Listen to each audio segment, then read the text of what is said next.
Hey doll! Today I am drinking Ceylon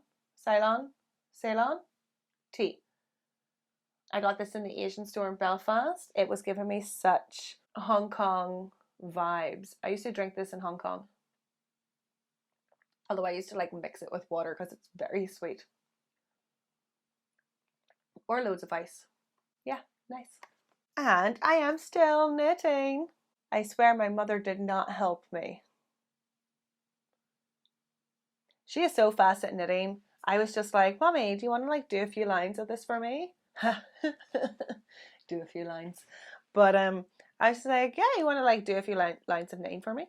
And she's like, sure. And she's like watching TV and just knitting away like it was like second nature. Anyway, today is a Patreon request. Thank you, Sean. Thank you for being a Patreon. And by the way, I always forget to thank my Patreons, and I'm going to start doing that again. There are more episodes on the Patreon, which you can find below, linked below.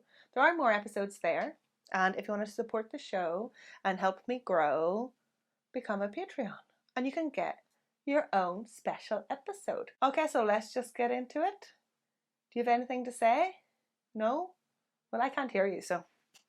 Jill Wendy Dando was born in Somerset, England on the 9th of November 1961. She had one older brother, Nigel, who was 9 years older than her, and Jill was raised a Baptist and remained a Baptist and was devout throughout her teenage and adult life. When Jill was 3 years old, it was discovered that she had a hole in her heart and a blocked pulmonary artery. And when she was 4, she had to have surgery on her heart. Like, open, crazy. How scary is that? A 4-year-old having heart surgery. But she was okay. Jill studied journalism at Cardiff Metropolitan University before going on to have a very successful journalism career. Jill's first job was a trainee reporter for the local weekly newspaper where her father and older brother worked. After 5 years as a print journalist, in 1985, Jill started work for BBC Radio Devon. So now she's on the radio, journalist for the radio. She then later transferred to BBC Southwest. In early 1988, Jill Dando moved from regional to national television in London to present BBC television news bulletins that aired on both BBC One and BBC Two. She has hit the big time. Eventually, Jill Dando was presenting multiple TV shows on the BBC, including Breakfast Time, Breakfast News, the BBC 1 o'clock news, the BBC 6 o'clock news, a travel programme named Holiday, and the true crime appeal series, the infamous Crimewatch, and with her being a Baptist, the occasional songs of praise. It's all very British. By the late 90s, Jill had one of the highest profiles of the BBC on-screen talent. She's on everything. In 1997, Jill was BBC Personality of the Year, and safe to say by 1999, Jill was at the height of her career. A career she had worked hard to forge. She was the host and presenter of multiple BBC shows and the news. And on the 24th of April, she appeared on the Radio Times magazine weekly cover. I remember my parents used to get the Radio Times. It's like how you would know what shows is coming on TV. Like, and it would be like at what time. And there would be like word searches and stuff like that. And yeah, I like the word searches and the Sudoku. And you would always end up drawing on them on the Radio Times. And there would be like little perfume samples, right? Am I right? Anyway, so Jill is on the front of the Radio Times. And also in April, she has just finished filming a BBC One series called Antique Inspectors. And Jill was asked to host the British Academy Television Awards that was going to be in May next month. Jill's personal life was going well too. In January 1999, Jill announced her engagement to Alan Farthing, a gynecologist. The couple were very excited for their wedding that was due to take place on the 25th of September. Unfortunately, this day was never to come. On the morning of the 26th of April in 1999, 37-year-old Jill Dando left her fiancé's house in Chiswick. She did a little bit of shopping in Hammersmith before returning to her own house in Fulham. Jill and her fiancé were in the middle of selling their homes, so Jill didn't really visit her Fulham house that often. At 11:32 a.m., as Jill walked up her front steps and reached for the front door, her keys in her hand, she was grabbed from behind. With his right arm, this assailant held her and forced her to the ground in such a way that her face was almost touching the tiled step on her porch. Then, with his left hand, he fired a single shot through her left temple, killing Jill Dando instantly. The bullet entered her head just above her ear. Parallel to the ground, it came out the right side of her head. Jill's next-door neighbour, Richard Hughes, heard a scream from Jill. Unfortunately, he didn't recognise the scream as one of fear. He thought it was like a surprise, like she was being surprised scream. And he didn't hear the gunshot. Richard, not realising what he was looking at, peered out his front window and made the only certain sighting of the killer. A 6-foot, 40-year-old white guy. Could be anyone. Richard seen this guy walking away from Jill's front door. Jill's body was discovered 14 minutes later by her other neighbour. Helen called emergency services at 11:47 a.m. Jill was taken to the nearby Charing Cross Hospital, where she was declared dead on arrival at 1:03 in the afternoon. Forensic study indicated that Jill had been shot by a bullet from a 9mm short caliber semi-automatic pistol, whatever that is. The gun was pressed against her head at the moment the shot was taken. The cartridge also appeared to have been modified, possibly to reduce the gun's charge. After the murder, there was intense media coverage. Crimewatch, the very show that Jill Dando hosted, covered the murder. Crimewatch reconstructed the murder in a hope that it would help police in the search for Jill's killer. Police believed that a case of mistaken identity was completely off the table, given the fact that the killing took place directly on the front doorsteps of Jill Dando's house, as well as the fact that Jill Dando was a well-known celebrity, public figure. And being a public figure, this had brought her into contact with thousands of people. She knew thousands of people, and millions of people knew her. There was speculation that a criminal had hired an assassin to kill Jill Dando as revenge for them being convicted as a result of evidence garnered from Crimewatch, the TV show. In my opinion, that is a bit of a reach. Like, I can't believe police actually investigated this hypothesis, this idea. Like, has this ever happened? It's like, would a criminal be annoyed at the person who did like their sketch or took their photo? Like, it's so inconsequential to them being caught, or you know, they're the messenger. It's just reaching. Anyway, so police looked into the criminals captured through Crimewatch and interviewed everyone, and it was pointless. The Crimewatch hitman was ruled out. No shit, Sherlock. Within 6 months, the murder investigation team had spoken to more than 2,500 people and had taken over 1,000 statements. It was the largest criminal investigation since the hunt for the Yorkshire Ripper. Early on in the investigation, detectives delved deeply into Jill's love life, ex-boyfriends and flings. The leading detective at the time was quoted as saying, quote, "Her career must be looked at, but I do not consider it to be of equal importance to her private life. We have many possible leads, which I find this statement very sexist. She is a famous TV presenter and journalist, respected journalist. It is obviously more complicated than some love triangle, especially at this point in the investigation. If it was a jilted lover or a crazy ex, you would know by now. It's 6 months later. Why still picking at this one idea? Months and months in, no one has really come forward with worry or substantial evidence that would point to a bitter ex. Jill's brother Nigel had a thought that a deranged fan may have killed Jill after she had rejected his advances. And apparently this is true. Some guy had been pestering her. People didn't really, or the police didn't think it enough to be stalker level, but some guy was pestering her. They interviewed this guy and he was ruled out. It wasn't him. But I guess because there is a woman involved, the motive has to be sex, right?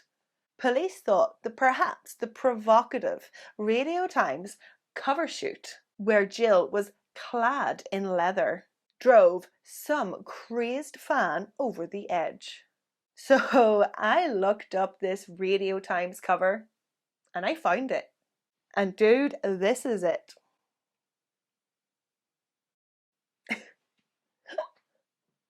She is literally wearing a leather jacket and like a white tank top or t-shirt. Like you can't see her shoulders, you can't see her boobs, there's no cleavage at all. How is this provocative? But anyway, the police read all Jill's personal diaries and there was no mention, nothing that pointed suspicion to an ex or a stalker. Everyone they interviewed was cleared. Police argued that they didn't think this was a professional hit, as they argued that a professional wouldn't use such a poor quality weapon. But I mean, like, is it really poor quality if it worked? Like, isn't that just the point? Like, how's it poor quality? Like, a dude, it worked. She's dead. The police leaned heavily into this idea of this ex, of the stalker, of the fan. Like, when, in my opinion, when you look back, in hindsight is 2020, but they leaned in heavily. It's a sexy woman, somebody must fancy her, and she rejected him. Right, anyway. So police leaned in heavily that this is a crazed fan acting on an impulsive opportunity. This assumed profile of the perpetrator led them to Barry George. It was with little progress after a year the police concentrated their efforts on Barry George. He had been named in a tip-off given to police the day after the murder. The tip-off referred to a mentally unstable man who lived just 500 yards from Jill Dando's home. Barry George fitted the psychological profile provided by forensic criminal psychologist. The psychologist had urged the police to look for an obsessive loner, and an obsessive loner they found. Barry had previous convictions for attempted rape and indecent assault. In the early 1980s, he was found hiding in the bushes at Kensington Palace, wearing khaki fatigues, carrying rope, and a knife. Like, that's a bit much. He was described as a fantasist, like living in a fantasy world, and other antisocial and attention-seeking behaviour. Barry also had some experience with firearms. He spent nearly a year in the Territorial Army and in the TA, being taught how to maintain and shoot rifles and machine guns is part of the training. So when police searched Barry George's flat, things did not look great. They found many photographs of the local women which is so creepy. Imagine somebody's taking a picture of you and like you don't know, and then they're keeping it, they're like printing it and keeping it in their house, like. But they also found newspaper articles covering Jill and her fiance's relationship, as well as their like plans to marry and stuff. They also found 4 copies of a Jill Dando magazine memorial issue, like 4 of the same copy. Very suspicious. Barry was put under surveillance, and when police thought it was time, they arrested him. And he was charged with murder on the 20th of May 2000. So it's been like over a year later. When at the police station, obviously Barry was patted down or whatever, in the pocket of Barry's overcoat, a forensic scientist found a tiny particle that he claimed could have been firearms residue from the gun that was used to kill Jill Dando. At trial, Barry George pleaded innocent, telling them, look, you have the wrong man. And the thing is that there was always concern about Barry George being the guy. This concern was widespread throughout the nation. But he was tried at the Old Bailey and found guilty by a 10-1 majority verdict. And he was convicted. On the 2nd of July 2001, Barry George was sentenced to life imprisonment. Now, we know, we're true crime aficionados. We know that once convicts go to jail, go to prison, they start the appeal process almost immediately. So Barry George, he does 2 appeal processes over the next few years. Both are unsuccessful. But after the gun residue evidence was discredited and the evidence was excluded from the prosecution's case, Barry was allowed to make his 3rd appeal. It was successful in November 2007 for a new trial. Appeal for a new trial, excluding the firearm residue. So basically, this firearm residue, other scientists were saying it is impossible to know where that firearm residue came from. And I mean, like, it's true. I mean, he wasn't searched until a year later, and he has experience with guns that could have been there from before or from after. And it was a particle. It's not like a chunk. It's not like the bullet was there. Very small amount of evidence, trace evidence. Again, messing up people's lives. So the original conviction was quashed, and a second trial lasting 8 weeks ended in Barry's acquittal on the 1st of August 2008. And over this course of like Barry George being the main suspect, even some of the women who Barry had pestered and annoyed and, you know, flashed and was rapey towards, like, they all doubted whether Barry had the intelligence to pull off a murder like this. Like a one-shot kill with nobody seeing him without leaving any evidence. Could this guy do this? Because when Barry was tested by a psychologist, he was found to have an IQ of 75, which puts him in the lowest 5% of the population. Well, like, why not? Maybe he could. Maybe he could pull off something like that. Maybe somebody with an IQ of 75 could. I don't know. But people did doubt his ability to do this. After Barry George's acquittal, some newspapers published articles which appeared to suggest that he was guilty and that he got away with something, and he was guilty of other offences and crimes against women that he should be punished for. And Barry took this newspaper company to court. It was slander. They had no journalistic evidence or sources for this that was just like pulling it out of the air. So yeah, he took them to court for libel and he got some substantial damages. Now, a key argument used in Barry George's defense, or rather, like, I don't know, I can't remember what the terminology is for it, but like trying to divert attention, like suggest another suspect for the crime, perpetrator of the crime, was the Yugoslav connection. Okay, we're going to get a little bit educated here. So this Yugoslav connection theory was front page on a couple of the newspapers like days after Jill was killed. Now, I don't know much about this war, but according to Wikipedia, in early 1999, the UK and NATO were involved in the Kosovo War, opposing Serbia. Barry's lawyer proposed that the Serbian warlord Arkan had ordered Jill Dando's assassination in retaliation for the NATO bombings of the RTS headquarters. I know, I'm also lost. Barry's lawyer suggested that Jill Dando's TV presentation 3 weeks earlier, which was an appeal for aid for refugees.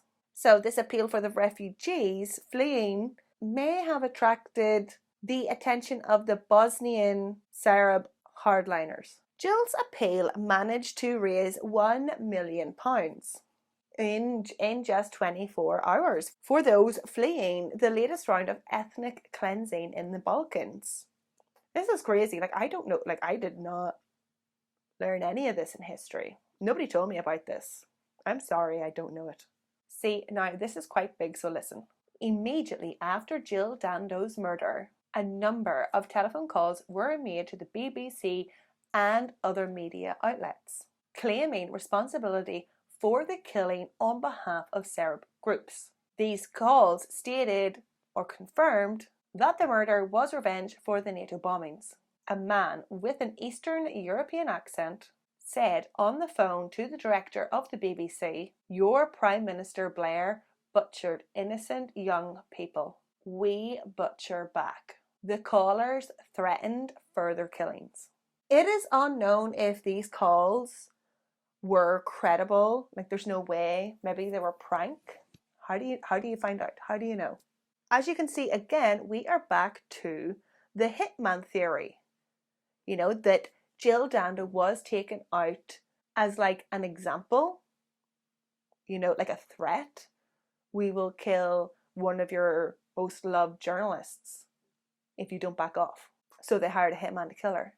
The original police investigation had explored the possibility of a hired hitman, but they argued that since Jill was living with her fiancé at the time, rarely visiting her own house, it was unlikely that a professional assassin would know her movements and know that she was going to be at her Fulham house. The CCTV evidence of Jill's last journey did not show evidence of her being followed. But I've said this before, just because there's no evidence of something doesn't mean it didn't happen. It's almost like the police just don't want it to be a hitman and they refuse to look into it because it's harder, because it does remind you of a hitman. Clean shot without many witnesses. Cold case reviews by the police after the release of Barry concluded that Jill Dando was killed by a professional assassin in a hard contact execution. This is when pressing the gun firmly against your head will have acted as a suppressor, muffling the sound of the gunshot, as well as preventing the killer from being splattered with blood. Like, this is professional level.